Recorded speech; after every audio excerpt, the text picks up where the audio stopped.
하나님이 고난만 주시는 게 아니라 성령도 주시니까. 성경 읽기를 시작하겠습니다. 고난은 성령의 시간이라는 제목으로 마가복음 13장 1절부터 13절의 말씀을 전하겠습니다.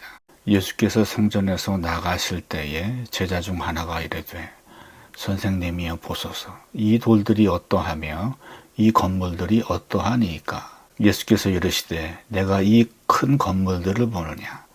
돌 하나도 돌 위에 남지 않고 다 무너뜨려지리라 하시니라. 헤롯 대왕은 수십 년째 성전을 멋지고 화려하게 리모델링 중이었어요. 제자는 화려한 성전에 압도되어 여기에 쓰인 돌들, 건물들 굉장하죠? 그래요. 그러자 예수님은 돌 위에 돌 하나 남지 않고 다 무너질 거야 그러세요.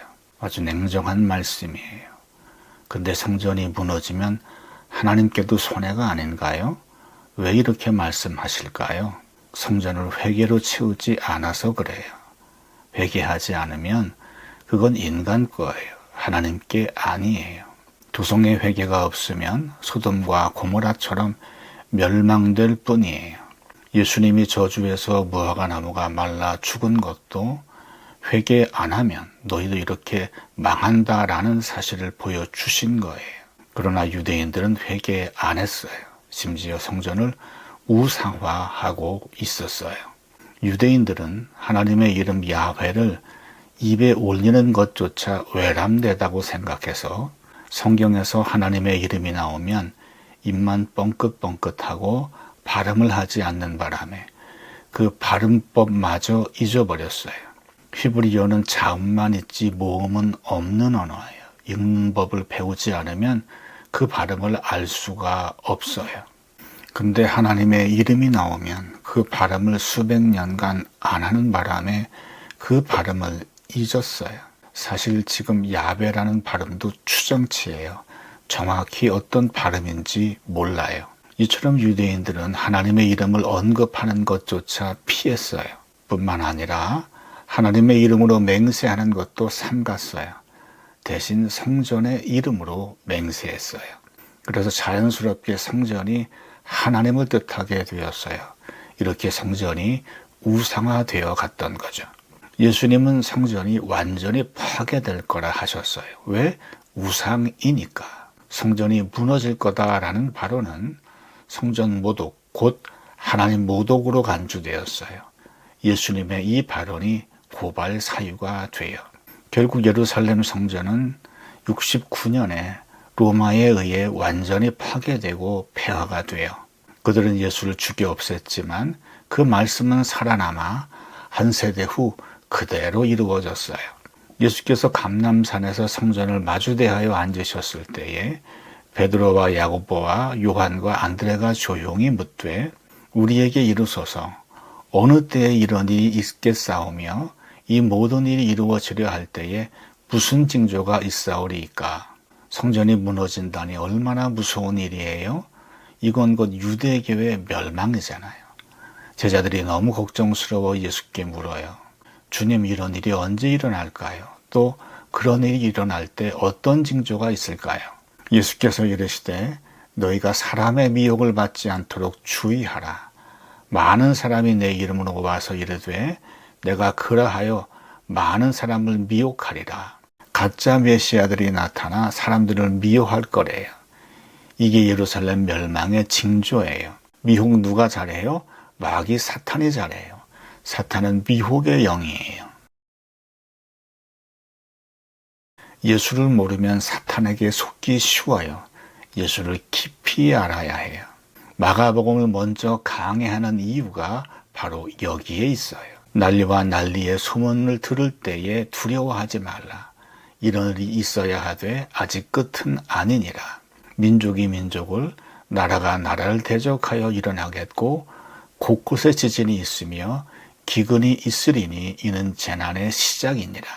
난리는 wars, 전쟁들이에요. 재난은 산통이에요.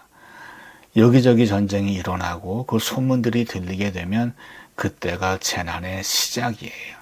산통이 시작됐다고 애가 나오는 것은 아니듯이 이런저런 난리법석이 일어나도 종말의 서막에 불과하지 아직 종말은 아니에요. 너희는 스스로 조심하라. 사람들이 너희를 공회에 넘겨주겠고 너희를 회당에서 매질하겠으며 나로 말미암아 너희가 권력자들과 임금들 앞에 서리니 이는 그들에게 증거가 되려 함이라. 또 복음이 먼저 만국에 전파되어야 할 것이니라. 공회는 산헤드린 유대교 최고 종교의회예요. 그러니까 이 박해는 유대인에 의한 박해예요. 사람은 언제 종말이 올까 궁금해하지만 예수님은 전 세계에 복음 전파하는 게 우선이다 라고 말씀하세요. 종말이 언제 오든 너희는 그딴 거 신경 쓰지 말고 하루하루 복음 전하고 영혼 구원하는 일에 힘써라. 이게 예수님의 말씀이에요. 사람들이 너희를 끌어다가 넘겨줄 때에 무슨 말을 할까 미리 염려하지 말고 무엇이든지 그때 너희에게 주시는 그 말을 하라. 말하는 이는 너희가 아니요 성령이시니라. 형제가 형제를, 아버지가 자식을 죽는 데에 내어주며 자식들이 부모를 대적하여 죽게 하리라. 박해가 일어나 붙잡히면 무섭죠? 불안하죠? 신문당할 때 뭐라고 변명해야 할지 생각이 복잡해지죠? 하지만 걱정 말래요. 할 말을 성령이 다 알려주실 거니까. 박해가 성령 받는 시간이에요. 성령 받으면 박해 속에서도 담대해져요. 또한 박해는 가족이 해체되는 시간이에요. 살아남기 위해 서로가 서로를 고발해요. 많은 가정들이 풍비박산나요. 그래서 초대교회는 자연스럽게 가족 중심의 공동체에서 신앙 중심의 공동체로 이동해 가게 돼요. 또 너희가 내 이름으로 말미암아 모든 사람에게 미움을 받을 것이나 끝까지 견디는 자는 구원을 받으리라. 예수님은 너희가 내 이름으로 말미암아 모든 사람에게 미움을 받을 것이다 하셨어요. 단지 예수 믿는 사람이란 이유 하나 때문에 미움을 받는 거예요. 이슬람이나 가톨릭을 보세요. 다른 곳에 전파되어도 쉽게 뿌리를 내려요. 포교 활동 전에 이미 토착 신앙이 있었겠지만 아무 상관이 없어요. 왜? 그 모든 잡심들 위에 자기들의 하나님이 있다는 것만 인정하면 괜찮다고 했으니까. 그래서 가톨릭과 이슬람이 빠르게 전파될 수 있었던 거예요. 하지만 하나님 한 분 외엔 다른 신은 없어요. 예수만이 유일한 구원의 길이에요. 그리스도교는 처음부터 토착신을 인정하지 않았어요. 그러니 싫어하죠. 미워하죠. 시작부터 그리스도교는 미움의 대상이었어요. 하지만 끝까지 견디는 자는 구원을 받으리라 하셨어요. 믿음의 사람은 미움의 시간을 견뎌야 해요. 그래서 고난은 힘든 시간이에요. 견디기 참 힘들어요.